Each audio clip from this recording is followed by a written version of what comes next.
오늘 본문의 말씀에 바나바와 사울이 이제 오늘 본문에서는 이제 바울이라는 표현을 쓰는데요. 안디옥 교회에서 이제 파송을 받아 첫 그 선교 여행을 떠납니다. 첫 그 선교 여행을 떠났던 곳이 바로 이 바나바가 자랐던 곳입니다. 구브르라고 표현이 되어 있는데요. 바나바가 태어나고 자랐던 그 섬으로 함께 이 선교 여행을 떠나게 됩니다. 중요한 거는 4절 표현에 두 사람이 성령의 보내심을 받았다라고 하는 이 표현이 중요합니다. 성령의 보내심을 받았다. 그러니까 선교는 하나님의 보내심을 받는 겁니다. 하나님의 보내심을 받는다는 것은 이게 내 그 생각으로 또 내가 가고 싶다고 내가 하고 싶다고 할 수 있는 게 아니고 하나님이 부르신 자들을 또 세우신 자들을 하나님이 친히 보내시는 게 바로 선교라는 것을 오늘 말씀을 통해서 볼 수가 있습니다. 우리가 저녁 예배 때 보셨듯이 안디옥 교회는 주를 섬기며 또 금식하며 하나님께 이렇게 예배드리고 있었습니다. 그러니까 그 교회가 그러다가 성령님의 그 인도함을 받아 그 말씀을 받아서 지금 2명을 파송을 보내잖아요. 그러니까 하나님께 집중하고 있을 때 이 말은 자신의 능력이나 힘이 아니고 하나님이 주시는 말씀 또 하나님의 이끄심 하나님의 능력을 구하던 그때에 이런 선교를 하게 되고 보내게 되는 역사가 일어났다는 것을 보여주게 됩니다. 그러니까 성령의 충만함을 달라고 우리가 기도하잖아요. 성령의 충만함은 내 힘과 내 능력과 내 지혜가 아닌 하나님의 능력이 임하기를 원합니다. 하나님의 뜻이 우리에게 임해서 그 뜻이 펼쳐지기 원합니다. 하나님의 계획이 우리의 삶 속에 펼쳐지기 원합니다. 그것을 구하고 바라며 기도하던 중에 이런 일이 일어났다는 겁니다. 그러니까 내가 하고 싶다고 내가 원해서 혹은 누가 하라고 해서 할 수 있는 게 아니고 이거는 하나님께 우리가 집중하고 있을 때 하나님 우리에게 친히 말씀해 주시고 그 말씀을 우리가 순종할 수 있게 된다는 것을 보여주게 됩니다. 그 성령님의 그 충만함이 오늘 본문에서는 그 바울이 예수 믿기를 박해했던 그 마술사가 나오잖아요. 그 사람한테 막 온갖 이 마귀 자식아 막 이러면서 너 못 볼 거다 이렇게 얘기를 합니다. 이 능력이 이런 기적이 언제 일어났냐면 이 바울 자신에게 일어났었습니다. 다메섹으로 예수 믿는 자들을 잡아다가 옥에 가두려고 했을 때 예수님이 그에게 나타나셨잖아요. 그러면서 사울이 못 보게 됐었습니다. 옛날 이름 사울 이름 쓸 때요. 그것처럼 지금 자신에게 일어났던 역사가 이제 자신이 복음을 행할 때에 그 박해하는 자들, 막는 자들, 하나님의 뜻에 반대되는 자들에게 동일하게 나타납니다. 그러니까 하나님이 이루시고 예수님이 하셨던 그 역사가 이제 복음을 들고 가는 사람들을 통해서 똑같이 나타나는 겁니다. 예수님이 뭐라고 말씀하셨냐면 요한복음 14장 12절 말씀에 내가 진실로 진실로 너에게 이르노니 나를 믿는 자는 내가 하는 일을 그도 할 것이요 또한 그보다 큰 일도 하리니 이는 내가 아버지께로 감이라.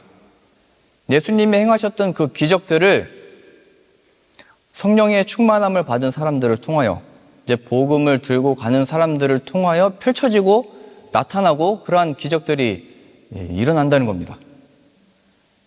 여기에서 내가 아버지께로 간다. 그리고 너희는 내 이름으로 행할 때 내가 한 것을 하고 더 큰 것도 행할 거다. 이렇게 말씀하신 이유는 이 표현의 요점은 너희가 하나님의 아들의 권위로 세움을 받은 것이고 예수 그리스도의 이름으로 나간 거다 얘기하는 겁니다.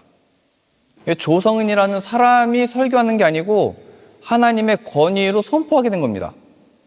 내가 하나님의 이 연주자로 이제 나갈 때 그 소리와 연주는 우리가 가진 어떤 이름이 아니고 하나님이 일하신다는 거야. 아들의 권위로 하신다는 거예요. 아들의 능력으로 한다는 겁니다. 대신 보내심을 받은 사신이 되는 겁니다.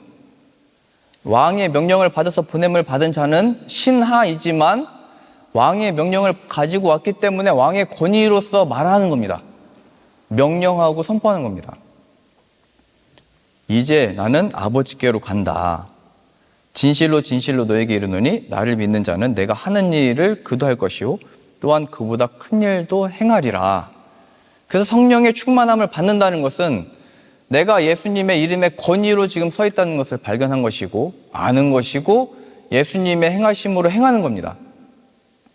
예수 그리스도 안에 담겨져 있는 하나님의 뜻과 영광과 신령한 복과 은혜들이 이제 우리가 서게 된 발걸음과 가게 되는 그곳에 복음을 들고 선포하는 그곳에 펼쳐진다는 겁니다. 그러한 믿음으로 가라는 거예요. 내가 지금까지 무엇을 준비했는지, 무슨 자격이 됐는지, 무슨 능력이 있는지, 오늘 그 찬양할 때 나왔잖아요. 자격 없는 내 힘이 아닌 오직 예수 그리스도의 보혈의 능력으로 가는 겁니다. 그때 하나님의 역사가 일어나는 겁니다. 지금 하나님의 아들의 자격과 그 권세로서 간다고 했잖아요. 이게 그 예수님이 시험 받으셨을 때 마귀가 이 시험 할 때마다 얘기했잖아요. 네가 만일 하나님의 아들이면 뭐 저 돌을 떡으로 만들어 봐라. 하나님의 아들이면 저 높은 성전에서 뛰어내려 봐라. 그럼 능력이 나타날 거 아니냐. 예수님이 다 말씀으로 대적하시니까 높은 산에 이제 예수님을 데려가서 모든 영광과 이 땅을 보여주면서 그럼 내게 절해라. 그럼 내가 이 모든 영광을, 이 모든 것들을 다 너에게 주겠다. 그랬더니 예수님이 하신 말씀은 나는 다만 하나님을 경배하고 하나님을 섬기러 온 자다. 우리가 하나님의 아들됨의 어떤 조건이나 자격을 늘 묻는 건 마귀가 하는 거거든요. 세상도 늘 네가 하나님의 그 아들 된, 딸 된, 네가 하나님을 잘 믿은 어떤 증거를 보여봐라. 늘 세상적인 이걸로 물으면서 우리를 시험합니다. 그때 우리가 붙들어야 되는 거는 예수님이 답변하셨듯이 나는 오직 하나님을 경배하고 섬기러 왔다. 하나님이 주신 예수 그리스도의 믿음을 가지고 그 예수님께서 우리 죄를 대신하여 죽으시고 부활하신 그게 능력이 실제가 되어 나의 자격은 이 예수님의 보혈의 능력으로 서 있는 것이다. 이러한 고백이 바로 하나님을 경배하고 높이고 섬기는 겁니다. 하나님이 영광 받으시는 것은 우리가 무슨 능력을 가져가지고 잘하는 것이 아니고 하나님 우리에게 보내주신 아들이 정말 내 삶의 실제적인 능력이요 새 힘이고 내 자격과 조건이라는 것을 고백하게 되는 것. 하나님이 그걸로 영광 받으신다는 겁니다. 세상 속에서요. 우리가 세상보다 더 낫고 더 능력이 많아지고 더 잘하고 이걸로 영광 받으시는 게 아니고 이런 자격 없는 자들에게 하나님의 생명을 주시기 위해서 보내주신 예수 그리스도가 내 안에 있다. 이 마귀야, 이게 나의 자격이다. 이것이 하나님의 자녀된 권세다. 예수님의 이름이 내 안에 있다. 이게 하나님을 높이고 경배하고 섬기며 마귀를 실제적으로 대적하는 방식입니다. 이것이 또 복음을 전하는 방식입니다. 세상이 물어볼 때 너 기도 잘하냐? 너 기도 응답 몇 번 받았냐? 나를 위해서 좀 기도 좀 해줘라. 너 내 힘든데 나를 위해서 좀 어떻게 해줘라 할 때 나에게 예수 그리스도의 이름이 있다. 너에게도 예수 그리스도가 필요하다. 예수 그리스도가 함께 계시면 이 모든 것들 가운데 위로와 평안과 하나님이 영광을 주신다. 우리의 자격이나 무슨 신앙의 됨됨이가 기도를 얼마나 잘했는지 얼마나 응답을 많이 받았는지에 있는 게 아니고 하나님 우리에게 무엇을 하셨는가 이 고백이 있다는 거예요. 이거를 적용해 보면 나는 오늘 예수 그리스도의 이름으로 삽니다. 나에게도 이렇게 고백하는 것이고 세상 속에서도 이렇게 고백하는 것이고 마귀가 늘 너 그런 식으로 하는데 네가 무슨 하나님의 사랑을 받는 거냐. 네가 지금 상황이 그런데 무슨 네가 하나님의 사랑받는 자녀냐 할 때마다 나는 예수 그리스도의 이름으로 지금 서 있는 거다. 나는 예수 그리스도의 이름으로 산다 고백하는 겁니다. 그게 예수님이 마귀를 그 공격 앞에 싸웠던 또 이겨냈던 내용입니다. 나는 오늘도 예수님의 이름으로 일한다. 나는 오늘도 예수님의 이름으로 연주한다. 연구한다. 나의 삶을 살아간다. 그 예수 그리스도의 이름이 나에게 그리고 이 세상 속에서 또 이 마귀 앞에서 선포되어질 때 예수님이 행하신 그 일들 또 그보다 더 큰 일들이 일어나는 겁니다. 그때는 예수님이 일하시는 겁니다. 나를 통하여 예수님이 일하시도록 그게 나를 드리는 모습이고 하나님이 영광을 받으시는 모습입니다. 빌립보서의 표현처럼 내가 예수 그리스도의 이름 앞에 무릎을 꿇는 것이고 예수님의 주되심을 고백하는 겁니다. 그러니까 우리가 선교를 준비하면서 뭐 연습하고 지금 막 준비하고 뭐 분주하잖아요. 여러 가지. 이게 또 금방 시간이 와버렸잖아요. 근데 하나님의 사역이 그렇거든요. 이게 무슨 그냥 순식간에 와버렸습니다. 시간이. 근데 중요한 거는 내가 하나님을 더욱더 의지하고 그 능력으로서 행하기를 원하고 그 하나님의 충만함으로 함께 해주십시오. 이게 실제라는 거예요. 하나님이 그 순간에 우리를 사용하셔야 역사하시는 것이지 내가 잘한 능력을 하는 게 아니라는 거를 고백하는 거예요. 이거의 적용을 내가 잘해서 구원받은 게 아니고 못했는데 하나님을 떠났는데 부인했는데 저주했는데 그 예수 그리스도께서 대신 십자가를 지셨습니다. 나의 자격과 조건은 그래서 은혜라고 하는 거잖아요. 마땅하지 않은데 받은 것. 죄인에게 베푸신 한량없으신 그 크신 사랑. 자격 없는 자에게 이런 하나님의 이 노래와 하나님의 영광을 찬양하는 기회와 순간을 주신 것은 값없는 하나님의 은혜입니다. 그러니 하나님이 함께 해주시고 역사해 주시고 하나님께 쓰임받는 손과 연주와 다 되게 해달라고 기도하는 겁니다. 이게 실제적이라는 거예요. 그 순간에 어떤 실수나 그 순간에 어떤 부족함들도 하나님은 다 사용하셔서 역사하시는 겁니다. 성경이 늘 그걸 보여주고 있는 거잖아요. 성경이 늘 그런 표현하고 있는 거예요. 뭐 완벽하라 이러고 가르친 거는 바리새인들이 가르쳤던 거고 뭐 하나도 뭐 안 지키면 안 된다 이거는 율법주의자들이 가르쳤던 겁니다. 은혜가 없어요. 거기는 마음이 그냥 늘 뭘 틀렸는지 뭘 못했는지 늘 째려보고 늘 그냥 뭐 마음의 여유가 없는 겁니다. 성경에서 하고 싶은 얘기는 우리가 이 자격 얻은 것이 무엇이냐, 값없는 은혜로 된 것이다. 자, 이제 그러한 의미에서 이 성령의 보내심을 받은 바나바와 이제 이 바울을 통해서 이제 이 여러 가지 역사들이 일어나는데요. 오늘 봤던 이 구브로에서의 어떤 전도가 이제 시작됐습니다. 여기서 처음 만나게 된 사람은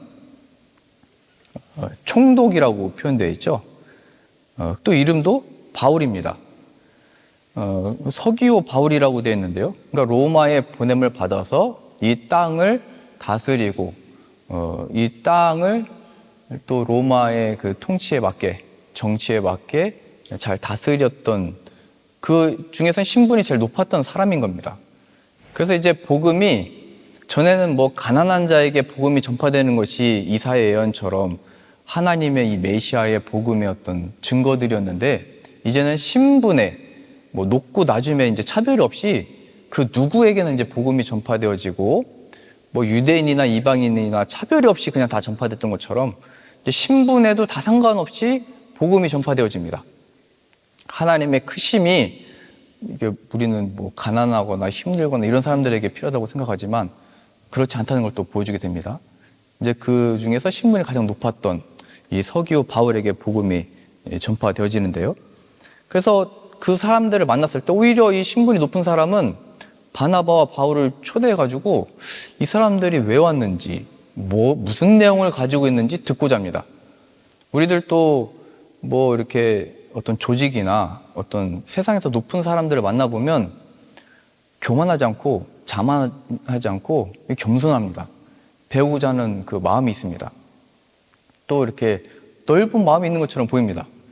진짜로 듣는지 안 듣는지는 모르겠지만 어떤 그 세력이 모아진다는 것이 다양한 사람들을 모아야 된다는 뭐 그런 게 있어서 그런 건지 모르겠지만 여튼 듣고자 하는 마음이 있다고 성경이 표현되어 있잖아요. 그랬을 때 이 복음을 들고 간 우리들은 오히려 주눅들 수가 있습니다. 높은 사람이 나를 만나자고 하네. 뭐 예를 들어서 오늘 뭐 여기 독일의 총리가 동주를 만나자고 해봐요. 그건 동주의 마음이 나를 왜 부르지? 내가 복음을 들고 이제 가야 되는데 어떻게 또 이 복음을 전해야 되지? 뭐 생각할 거 아니에요? 그러니까 성경은 하던 대로 해라. 성령의 충만함으로 이게 뭐 높은 사람이든 가난한 사람이든 이런 게 문제가 아니고 하나님의 아들의 자격으로 하나님의 아들의 권세로 네가 지금 서 있다. 이걸 보여주는 거잖아요. 바나바와 바울은 어떤 사람을 만나든지 복음, 우리 죄를 대신해서 보내주시고 대신 십자가에 죽으시고 부활하신 그 예수님만을 이제 똑같이 다 차별 없이 이제 전하게 됩니다. 근데 오늘 더 보고자 하는 거는 이 총독에게 복음을 전하려고 할 때 그 옆에서 이 마술사라고 하는 것은 조언자이면서 그가 어떻게 보면 그의 눈을 가려서 이 땅을 자신이 원하는 대로 통치하도록 했던 어떤 그 지역의 실세이면서 뭐 그런 사람인 겁니다. 이 마술사라는 거는. 그래서 이 바울도, 서기오 바울, 총독도 이 마술사의 말을 또 들으면서 또 그 말을 따르면서 그 지역을 통치했던 사람인데, 이 바나바와 바울이 이 총독에게 전도하려고 하니까 그 옆자리를 지키고 있었던 이름도 바예수예요. 이 마술사가 자신의 자리와 입지가 위협을 느꼈던 겁니다. 왜냐하면 이 마술사라고 하는 거는 복음과는 반대되는 일들을 나타내고 행했던, 뭐 과거 옛날 애굽 시대 때부터 뭐 그랬습니다. 그래서 이 서기오 바울 총독으로 하여금 복음을 못 받아들이도록 힘썼다 이렇게 표현됐습니다. 그걸 방해했다 이렇게 표현되어 있었습니다. 그러니까 자신의 생명과 또 생업과 이 일을 위해서 바나바와 바울이 복음 전하는 것을 못하도록 이렇게 막은 겁니다. 그때 바울이 어떻게 했냐면, 본문을 한번 보시죠. 13장 8절부터 보겠습니다. 이 마술사 엘루마는 그들을 대적하여 총독으로 믿지 못하게 힘쓰니 바울이라고 하는 사울이 성령이 충만하여 그를 주목하고 이르되 모든 거짓과 악행이 가득한 자요 마귀의 자식이요 모든 의의 원수여 주의 바른 길을 굽게 하기를 그치지 아니하겠느냐. 보라 이제 주의 손이 내 위에 있으니 내가 맹인이 되어 얼마 동안 해를 보지 못하리라 하니 즉시 안개와 어둠이 그를 덮어 인도할 사람을 두루 구하는지라. 마귀의 자식이라고 그냥 막 타일러 버립니다. 뭐 우리가 교회에서 뭐 그렇게 배웠습니다. 착해야 되고 선해야 되고 예의 바라야 되고, 뭐 틀린 말이 아닙니다. 그렇게 행해야 됩니다. 그런데 오늘 바울은 뭐 그런 거 없습니다. 하나님의 복음을 가로막았다 하면은 이 마귀의 자식인 겁니다. 오히려 이게 하나님 앞에 그 사람을 깨우치는 방식이었다는 거예요. 하나님의 아들의 권세로 외쳤다는 거예요. 예수님도 뭐 차분하게 다가가고 뭐 그런 거 없었습니다. 바리새인들에게 뭐라고 얘기했냐면, 유대인들에게 이 독사의 자식들아 이게 외쳤던 겁니다. 세례요한도 그랬습니다. 구약의 선지자들도 다 그랬습니다. 그래서 제가 복음 전도자들, 뭐 웨슬리 목사님이나 조지 폭스나 영국에서 이 복음을 전했던 사람들을 살펴보니까 그 복음을 못 전하도록 교회 다니던 사람들도 그걸 방해하고 막 돌을 던지고 막 욕을 하고, 사람들이 거리에 모여서 막 집회를 열었는데 거기에서 막 말을 타고 와서 말소리 들어보셨어요? 말을 이렇게 끄집어 당기면 막 말이 이렇게 막 외치면은 소리가 엄청 큽니다. 그렇게 방해했다는 거예요. 그때 웨슬리 목사님 어떻게 했냐면 예수의 이름으로 막 경고를 내리고, 뭐 지금은 세상에 고발하지 말라고 하지만 그때는 경찰들, 그때는 군인들을 불러가지고 제일 높은 사람들에게 연락을 해서 체포해버립니다. 그냥. 그러니까 질서가 없게 하고 하나님의 복음의 이름을, 우리가 뭐 불법으로 복음을 전하는 게 아닌데 이렇게 무례하게 행하는 자들을 그냥 두지 않고 타이릅니다. 하나님 앞에 회개하도록 외치게 됩니다. 그러니까 교회에서 가르치는 착함이라고 하는 거는 예의 바른 게 맞는데, 하나님의 복음에 있어서 이거를 막고 대적하는 자들을 그냥 막 용납하라 이런 차원이 아닙니다. 성경에서는 회개하라고 외친 겁니다. 회개하라고. 뭐 회개는 뭐 부드럽게 회개하라 이렇게 말하는 게 아니고 이 독사의 자식들아 외치는 겁니다. 하나님 앞에 이 원수의 마귀의 자식아 이렇게 외치는 겁니다. 그리고 그 사람은 거기에 충격을 받겠죠. 이게 교회 다니는 사람이 저런 말을 하네. 뭐 그 사람에게 그렇게 복음이 들어가서 하나님의 깨우침에 하나님의 때에 일어나는 겁니다. 성경이 지금 그걸 보여주고 있는 거예요. 아들의 권세와 권위로 서 있으라는 거는 무슨 세상에 바보가 되려는 게 아니고, 요즘에 뭐 유행하는 것 같아요. 뭐 우리는 복음으로 뭐 바보가 된 이렇게 얘기하는데 그걸 말하고 있지 않습니다. 하나님이 세상에 법을 주신 이유도 하나님의 권세와 능력을 위해서 사용하라고 있는 것입니다.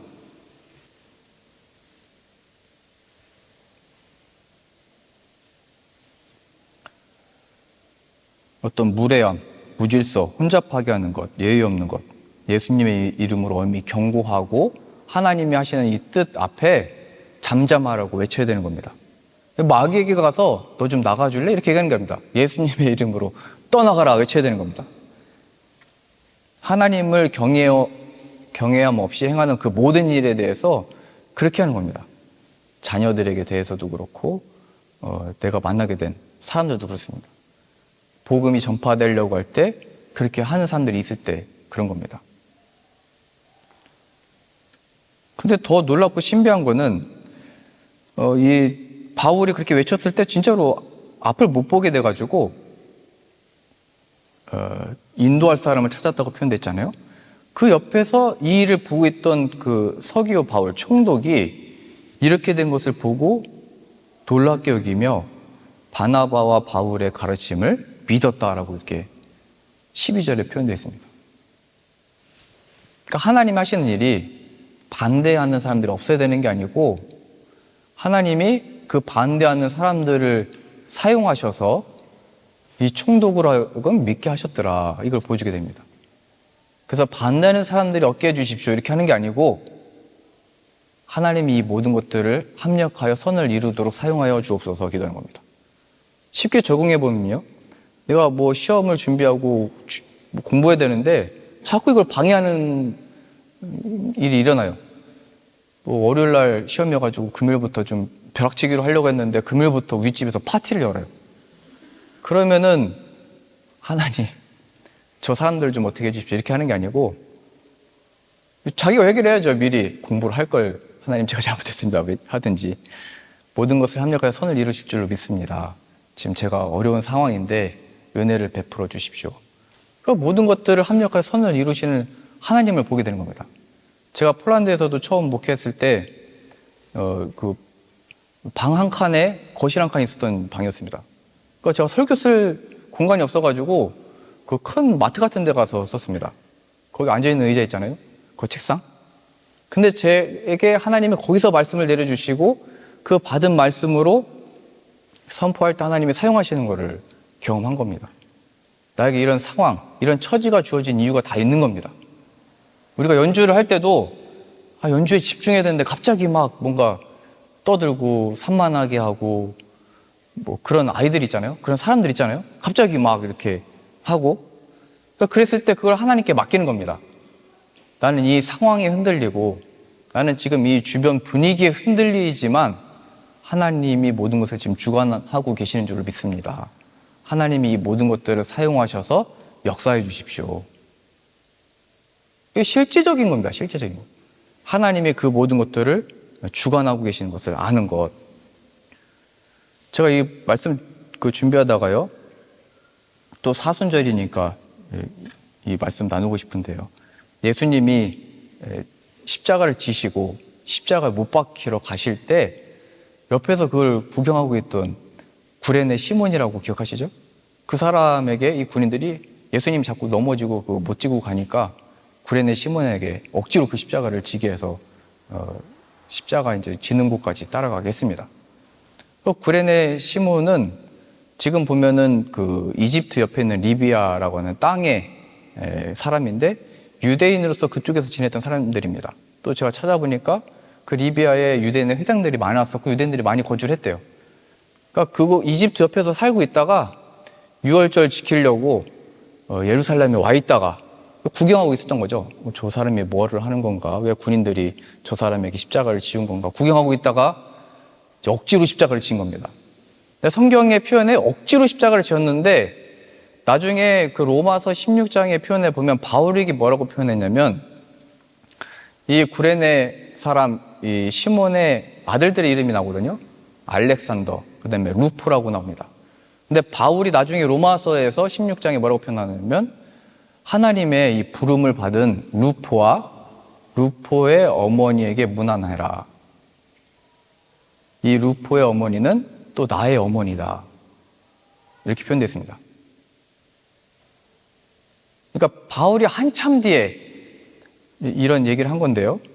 그러니까 예수님의 그 십자가를 억지로 졌던 그 구레네 사람 시몬이 자신의 집, 그 리비아로 돌아갔을 때, 구레네로 돌아갔을 때 자신의 아들이었던 알렉산더와 루포에게 야, 나 그 예루살렘 절기 지키러 갔다가 그 예수라는 사람의 십자가를 내가 대신 졌다가 나 죽을 뻔했다.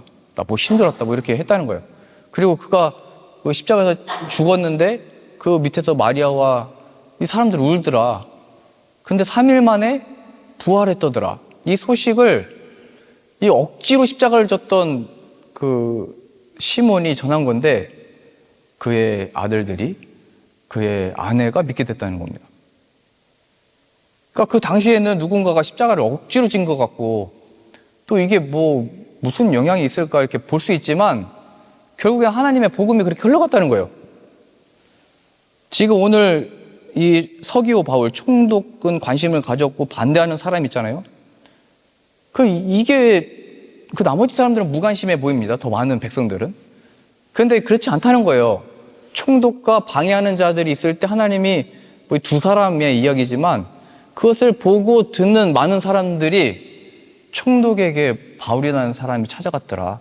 그리고 그 마술사에게 바울이 그냥 외쳐버렸는데 마귀의 자식이 했는데 앞을 못 보게 됐더라.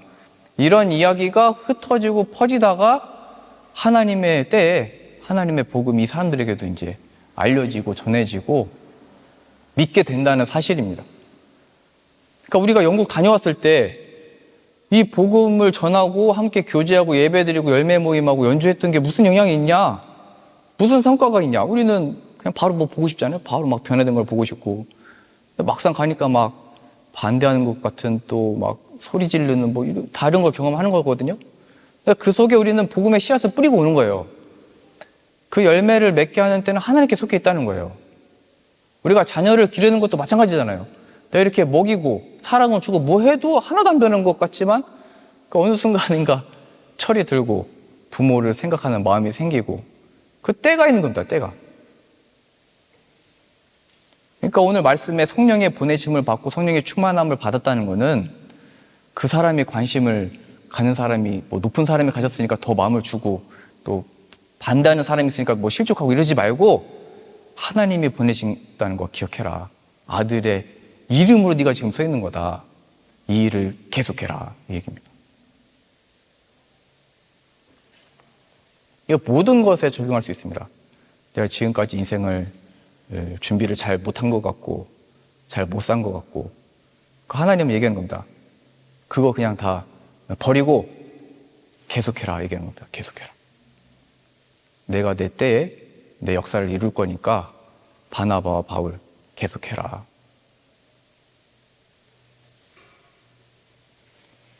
뭐 어떤 의미에서 내가 억지로 뭐 같이 가는 건가? 또 억지로 뭘 하고 있는 건가? 억지로 예배 드리고 있는 건가? 아니래요.